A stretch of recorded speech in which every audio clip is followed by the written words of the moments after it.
एक बुद्धिमान आदमी जानता है कि उसके द्वारा लिए गए आज के फैसले उसके कल का निर्णय करेंगे।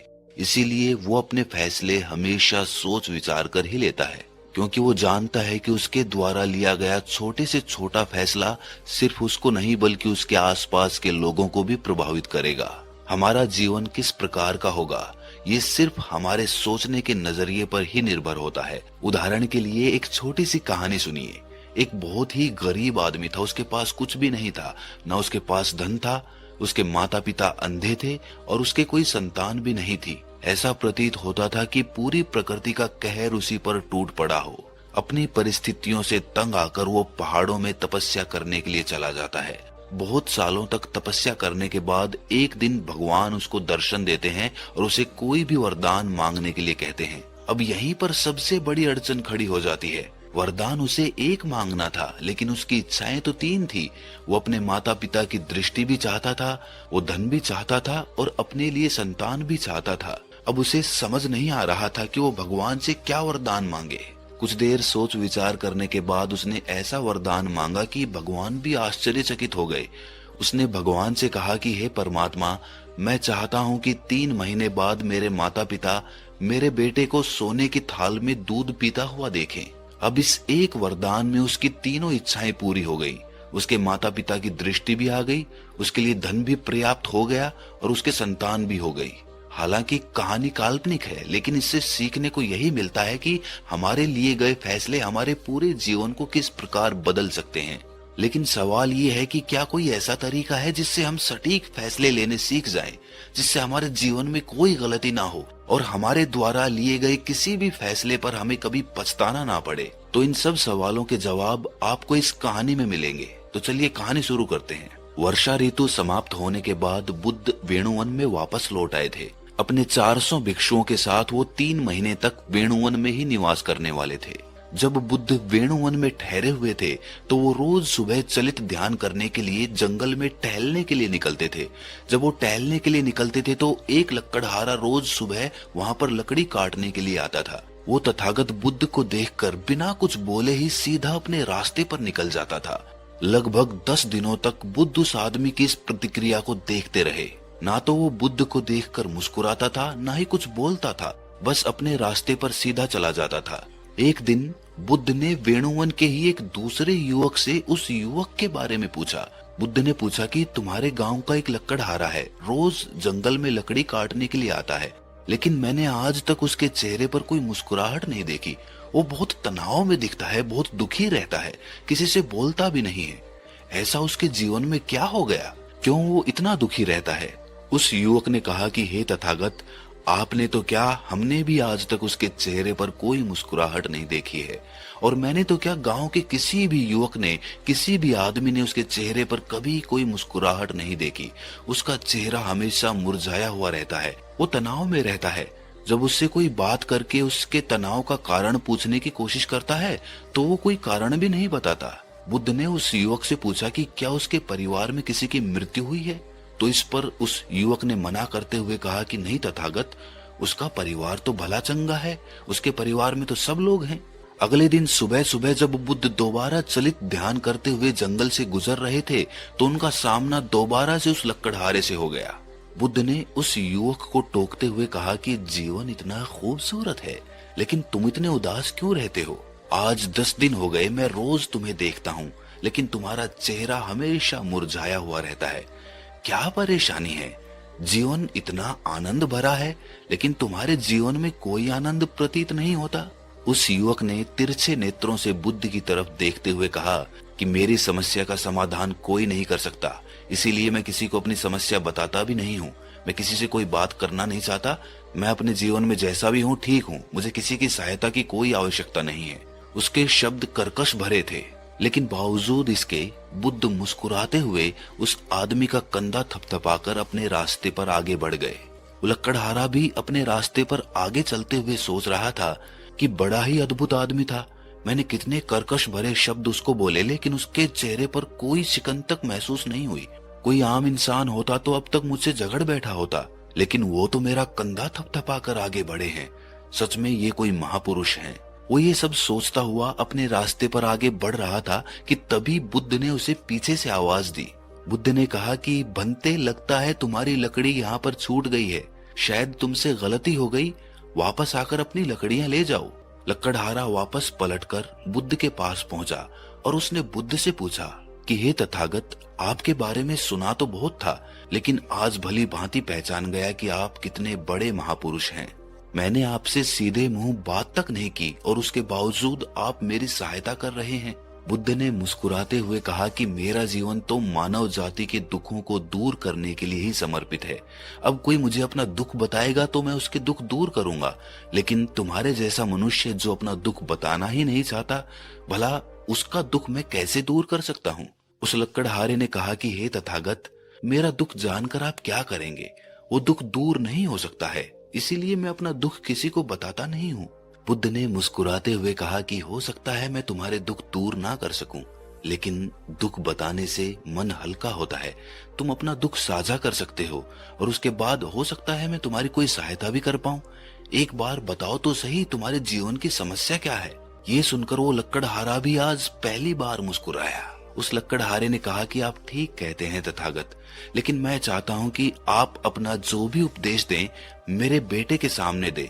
शायद मेरे दुख को दूर करने के लिए जो सीख आप मुझे देना चाहते हैं उससे ज्यादा फायदा मेरे बेटे को पहुंचे।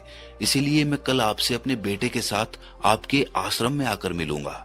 अगले दिन सुबह सुबह जब चलित ध्यान करके बुद्ध अपने आश्रम में वापस लौटे तो वही लकड़हारा अपने बेटे के साथ उनके आश्रम में पहुंचा हुआ था। बुद्ध को ये देखकर बड़ा अच्छा लगा। बुद्ध ने उन दोनों को अपने पास बुलाया। पास पहुंचकर उस लकड़हारे ने बुद्ध से कहना शुरू किया कि हे बुद्ध, मैंने अपने जवानी के दिनों में एक गलत फैसला लिया था जिसकी वजह से मेरा पूरा जीवन बर्बाद चला गया। मैं जवानी में बहुत ही ताकतवर हुआ करता था। मेरी पहलवानी के चर्चे दूर दूर तक फैले हुए थे। मैं चाहता था कि मैं सेना में भर्ती होकर अपने राज्य की रक्षा करूं, लेकिन तभी मुझे एक मित्र ने मुझे व्यापार करने की सलाह दी। मैंने अपना सेना में भर्ती होने का सपना छोड़कर और उसके साथ व्यापार करना शुरू कर दिया। कुछ समय तक तो व्यापार अच्छा चला, लेकिन कुछ समय बाद वो व्यापार भी चौपट हो गया और वो दोस्त जिसके साथ मैंने व्यापार शुरू किया था वो मुझे धोखा देकर, मुझसे छल कपट करके मुझे छोड़कर चला गया। इससे मेरा दिल हमेशा हमेशा के लिए टूट गया। मैं चाहता तो आसानी से सेना में भर्ती हो सकता था, लेकिन मेरे द्वारा लिया गया एक गलत फैसला मेरे पूरे जीवन को बर्बाद कर गया। मैं चाहता हूं कि आप मेरे बेटे को समझाएं कि जीवन में सही फैसला लेना कितना महत्वपूर्ण होता है, और साथ ही साथ आप ये भी बताएं कि सही फैसले किस प्रकार लेने चाहिए, क्योंकि आजकल के युवक लालच में बहुत जल्दी फंस जाते हैं। वो ये नहीं सोचते कि आज जो वो फैसला ले रहे हैं वो उसके जीवन को किस प्रकार बदल देगा। बुद्ध बिना पलक झपकाए उसकी बात बड़े ध्यान पूर्वक सुन रहे थे। बुद्ध ने कहा कि बात तो तुम बिल्कुल ठीक कह रहे हो। तथागत ने उस लकड़हारे के बेटे की तरफ देखते हुए कहना शुरू किया कि सही फैसला लेने के लिए बहुत आवश्यक होता है कि तुम्हारा मन शून्यता में हो। शून्यता का अर्थ है कि तुम्हारे मन में उस फैसले को लेकर कोई भी भावना नहीं है। अक्सर मनुष्य फैसले लेने में तभी गलती करता है जब उसका मन किसी भावना से ग्रस्त होता है। मोह में, लालच में, दूसरों से वशीभूत होकर हम ये भूल जाते हैं कि हम जो फैसला ले रहे हैं वो दूसरों से ज्यादा प्रभावित है, किसी भावना से ज्यादा प्रभावित है, बजाय इसके कि वो फैसला हमारे मन से निर्विकार भाव से निकला है। तथागत की बात सुनकर लकड़हारे ने कहा कि आप ठीक कहते हैं तथागत, मैंने भी अपने जीवन में यही गलती की थी। मुझे लगा था कि सेना में तो मैं थोड़ा सा धन कमा पाऊंगा और व्यापार में मैं बहुत जल्दी बहुत बड़ा धन कमा सकता हूँ, बहुत ज्यादा धन कमा सकता हूँ। इसीलिए लालच में फंसकर मैंने वो गलत फैसला ले लिया। अगर उस समय मैं शून्यता के अर्थ को समझता तो मैं ये समझ पाता कि मेरा जीवन किसके लिए समर्पित होना चाहिए। मेरी सबसे ज्यादा रुचि सेना में भर्ती होना ही था। लकड़हारे ने तथागत से पूछा कि हे तथागत, मन को शून्यता में ले जाना इतना आसान कहाँ होता है? अपने मन को शून्यता में किस प्रकार ले जाएं जिससे कि हमें अपने अंदर की आवाज सुनाई दे, सही फैसला अपने आप हमारे अंदर से निकल कर आए। तथागत ने इसका उत्तर देते हुए कहा कि ठहराओ, जब भी हम जल्दबाजी में कोई फैसला लेते हैं तो फैसला हमेशा दुखदाई होता है। अपने आप को समय दो, ठहर जाओ, जल्दबाजी मत करो। क्योंकि ये समझो कि जो फैसला तुम लेने वाले हो वो तुम्हारे पूरे जीवन को प्रभावित करेगा, और सिर्फ तुम्हारे जीवन को नहीं, तुम्हारे आसपास के लोगों के जीवन को भी पूरी तरह से प्रभावित करेगा।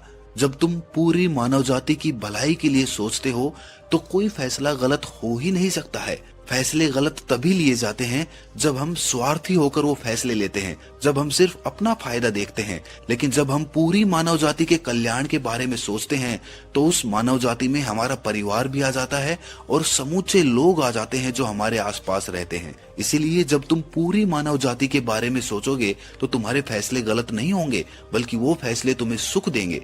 लेकिन अगर तुम अपने आप को ही केंद्र में रखोगे तो तुम सत्य को कभी देख ही नहीं पाओगे। बुद्ध ने सही फैसला लेने के लिए दूसरा तरीका बताते हुए कहा कि रात में सोने से पहले अपने बिस्तर पर लेटे लेटे अपने अवचेतन मन को ये संदेश दो कि तुम किस समस्या में उलझे हुए हो। लेकिन याद रखना कि इस समय तुम्हें कोई निर्णय नहीं लेना है, तुम्हें बस अपनी समस्या के बारे में सोचना है, और अपनी समस्या के बारे में सोचते सोचते ही तुम सो जाना, और उसके बाद वो समस्या तुम्हारे अवचेतन मन तक पहुंचेगी और पूरी रात तुम्हारा अवचेतन मन उसी समस्या पर काम करता रहेगा। और जब तुम सुबह उठोगे तो तुम्हारे मन से अपने आप वो निर्णय निकल कर आएगा जो सही होगा, जो सर्वमान्य होगा, जो तुम्हारे जीवन को एक नई दिशा देगा। ये प्रक्रिया बहुत आसान है।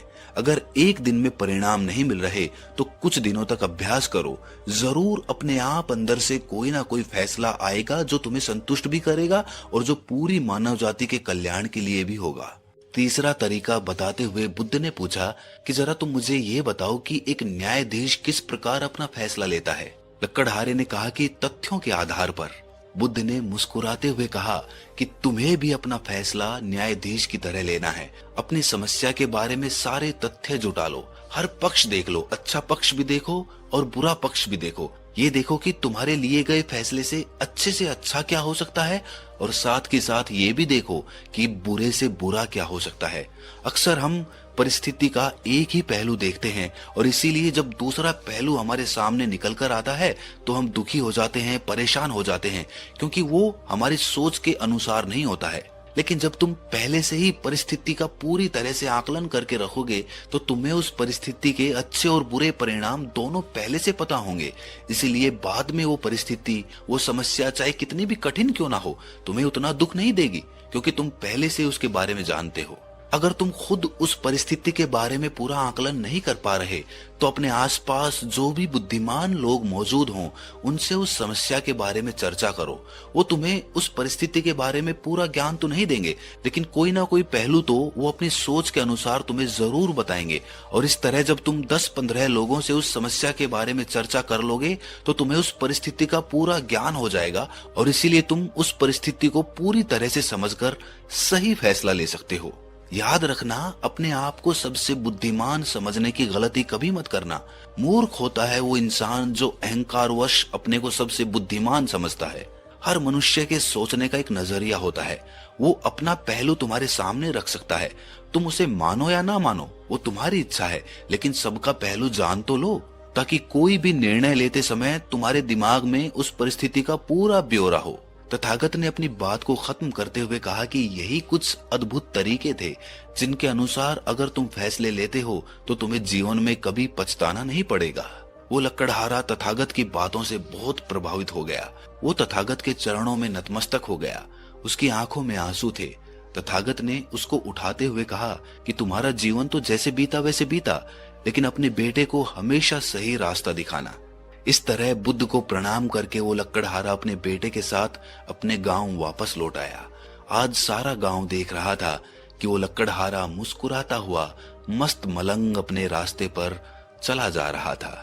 तो दोस्तों, कैसी लगी ये कहानी आपको कमेंट सेक्शन में जरूर बताना, और अच्छी लगी हो तो इस चैनल को सब्सक्राइब करके नोटिफिकेशन बेल को जरूर प्रेस कर देना। तो मिलते हैं अगली कहानी में, तब तक के लिए अपना ख्याल